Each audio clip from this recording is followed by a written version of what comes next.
Софья Адамовна, от имени Пинского городского исполнительного комитета, от имени городского совета депутатов, от себя лично я поздравляю вас с праздником. Софья Адамовна Пекуза – одна со 126 ветеранов Великой Айчинной войны, что живут у Пинску. У 19-годовому зросте она трапила у бригаду сувязних, збирала інформацію об ворогу і доставляла на явочную квартиру. Потім у складі групи партизан виконувала задання по мініруванню об'єктів. Самой важной операцией былая подрывница добро памятає и сегодня. Когда минировали железную дорогу, это Гомель, Калинкович и Гомель. И вот когда нам дали задание и сказали, что в такое-то время будет это идти поезд, и это живой силой заминировали. Вот, и слышим стук. И мы сразу все это сделали и убежали.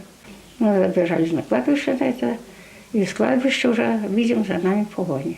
Сховатися від ворога група подрывников 7 чоловік тоді усьо ж поспіла. Вирятувала болото, яке стало сховищем. За проведену операцію молодую партизанку узнагородили медалем за отвагу. Побач на грудях ветерана множество інших узнагород. Сьогодні клопот об здоров'ї і побиту – саме малое, що можуть здати сучасники той, яка і ризикувала життям дзеля родзими. Очень видно забота. Во-первых, даже вот взять в поликлинику, всегда звонят или медсестра, или доктор. Это раз. Горсобес всегда обращает внимание. Ну, тоже и поздравляют, и могут прийти, придут. Детки приходят. Я очень благодарна всем за отношение к ветерану. Моей маме, в частности, я очень благодарна всем людям. Прикладно у таким же узрості, як і Софія Пекуза, на фронт трапив разом з молодшим братом Іваном і уродженець вёски Таргошиці Пінська район Ригор Байко. На початку навчання воєнної справі у запасним полку, потім уділ у діяннях на території Польщі і урешті бой, у яким на очах Ригора загинув молодший брат. Разом йшли з братом. Брата ранено, вирвало йому здесь. Все вже. І от до його дійшов, а вже він потеряний. Я так і так. Без всякого чувствия. Я хотел, говорю, разрешите я похоронить, он помре.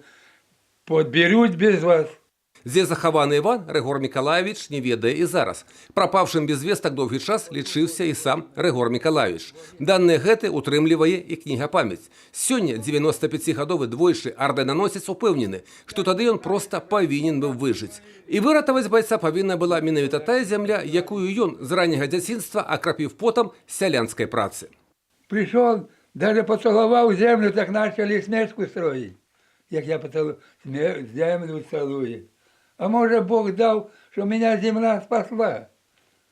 Раз меня я прошел фронт там и невредимый, и пулемета с собой вез. 198 ветеранов Великой Айчины живут сёння на Пінщині. Вітер часу розвіяв попіл спалених вёсок, засипав окопи і партизанські землянки, але не знішить пам'ять об тих людях, хто ціною уласного життя здобивав для нас перемогу. Марія Кобець, Юрій Печур, Олександр Дяченко, телерадіокомпанія «Брест».